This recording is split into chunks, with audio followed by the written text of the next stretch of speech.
Hey guys, welcome to another episode of Malkiv Mayhem with your host Malkiv. Now, before I get started, I'd like to just thank everybody who watched my last video, the people that subscribed to me. It gave me a lot of encouragement to continue making videos, and I just want to really sincerely thank you guys. Now this week's video is going to be a little bit longer than I normally would do because I'm going to be talking about this new spec that I have, the NORS spec. So stick around for that, but I'll have the links to go ahead and skip ahead to just the spec or also skip ahead to the footage of the in-game kills below. Okay, so here's my new spec that I've got set up. It's the NORS spec, or no rail shot spec, and that just means that you don't include rail shot in your normal rotation. In fact, I don't really ever use rail shot at all. I've still got it on my hotbar because there's a couple instances I'll use it, but I really don't use it as an attack. I really only use it if somebody's running away from me, and for whatever reason I'm just not able to catch back up to them, or I just can't reach them with my normal tech abilities and they have less than 1.5k HP, and that's about the only time I'll ever use a rail shot. Now the OPF and Taugrim both have great guides on the Star Wars forums. Taugrim's link is to his webpage, and it's really nice for Powertechs and Vanguards to go ahead and get a feel if you're new.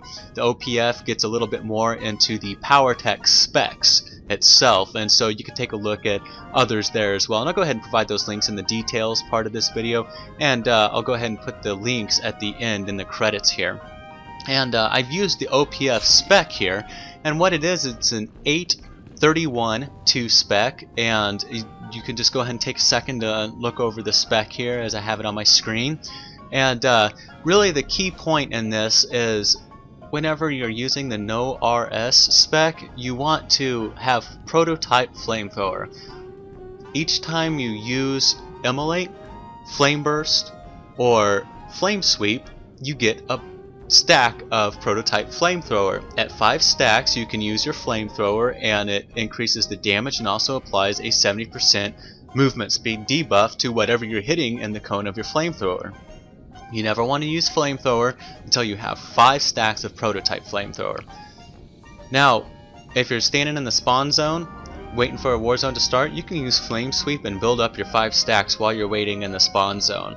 It's good for an opening attack, doing a lot of damage right out of the gate.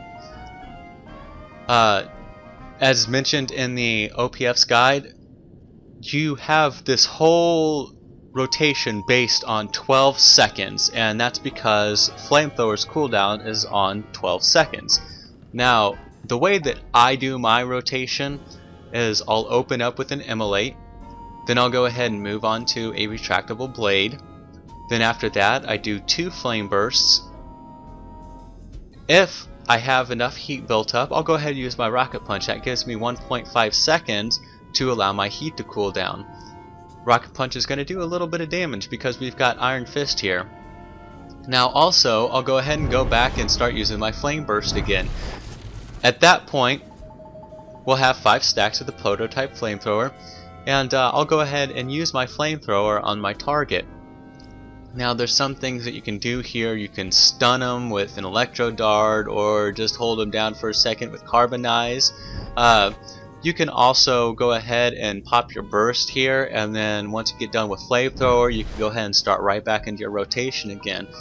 Just try not to keep a rotation too predictable. Try to mix it up a little bit, but definitely use Immolate whenever it's up, and definitely use retractable blade once that dot falls off. Don't spam retractable blade. It's too much heat for the damage that it's doing. Now, Rocket Punch, really only use that whenever you're finding yourself in kind of a heat situation. You don't want to use it right after Immolate in the beginning of your rotation, and you don't want to use it after the free proc has already gone away. As I mentioned before, you can use Flame Sweep to build up your heat, but don't use Flame Sweep in your normal rotation. It's 25 heat, and that's a lot. You want to save your thermal sensor override for your flamethrower. If your flamethrower is going to push you above that 40% heat mark, which will essentially push you into 50% heat, which slows your regen back, you want to use your thermal sensor override right before you cast flamethrower, so that way it makes your flamethrower free. And then you've got that 3 seconds to regenerate some heat there. Only use vent heat whenever thermal sensor override is down, and after you've used flamethrower and you're over 40% heat. So it's a little bit more technical to use vent heat, but just try to use thermal sensor override instead to use your flamethrower. It's just a little bit better of a practice. Now, in order to get the full benefit out of your flamethrower, not only do you have to have 5 stacks, but you also need all 4 ticks to hit that person. A lot of classes have knockback, so I find it useful that right before I get ready to pop my flamethrower, I'll go ahead and use hydraulic overrides. This is so that way I can't get knocked back. It doesn't prevent me from getting stunned, but at least I'm not going to get hit with a knockback or anything like that that will interrupt my flamethrower. As of recording these clips, the Rackwool Plague event was going on, and it's really been quite a pestilence for me because I'll be getting somebody burned down, and then all of a sudden, oh no, and then I pop just randomly, and I had full health points left. This next part of the video just really demonstrates that you have to be actively using defensive cooldowns whenever battling against this particular spec. There's just too much utility and also too much damage to try to just run away, just straight up get away from us. So it's one of those things that if you're up against another guy with this spec, that you really have to manage your cooldowns. In this next one, I found Seji. He was already casting on somebody else, so I caught him kind of unawares. But he's a really good sage, so he caught me and was able to put me in a couple stuns consecutively. But eventually I ended up getting him with my grapple, and I was able to start putting the pressure on top of him. It's important to note that I'm using my rotation here, and that also it's important to note that just because you're pointing your flamethrower at somebody doesn't mean it's going to hit them, especially on inclines.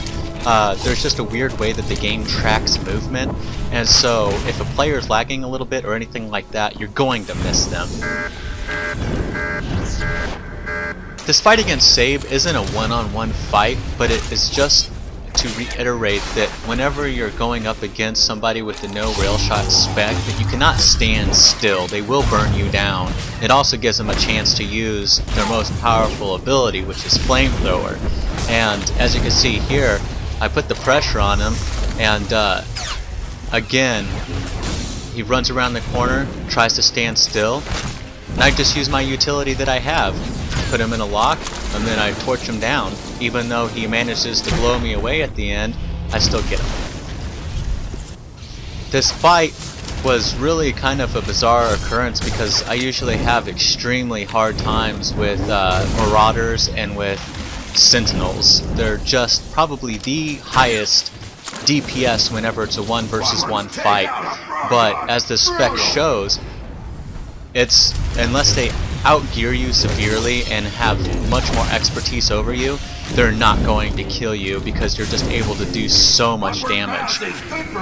Keep an eye on how I'm using my abilities, how I'm stunning people, and then using my flamethrower. Watch my rotations, because that's really the key to making this spec shine, is keeping it low heat, keeping within that rotation, and using flamethrower every time you're able to, and you will burn somebody down like you just saw. Got a 2-for-1 here, actually, is why I kept on this. And again, another example of where you can really use your utility to win a fight. Use grapple, pull them into a flame trap, and they're already dead for you. So make sure to use your grapple utility as well. You've got a lot of tricks under your belt as a Powertech using the advanced prototype tree, so don't be afraid to use them. Again, going up against any of the consular classes, you really have an upper hand. It's really not that hard to burn them down, even though going against a Shadow or a Assassin, even though they have a really high defense and a very high damage, you could still burn them down pretty easily. And as you see here, I just torch them But that's the great thing about this spec, is it's so much tech that you can easily torch people down. Here with this fight against Trebor, you can see exactly what I'm doing here. He's putting a lot of damage on top of me, but I'm just able to outmaneuver him, and I'm also able to outdamage him, and that's the key thing to this spec. It's just so much maneuverability, just so much damage that you're able to just kind of run circles around people while also doing a ton of damage to them. And for the most part, it makes people panic. It'll kind of give you the upper hand. Taugrim's pass. Success! That's how it's done. Again, just showing here that you can't sit still and let one of these no rail shot specs pound on you. If you do, you're going to eventually lose, and you're not going to be able to recover at a certain point. Here, again, it doesn't matter what class you're up against, you just have so much utility and so much damage that with maneuverability, with the damage, with the interrupts, it provides a lot of overall DPS and a lot of precision.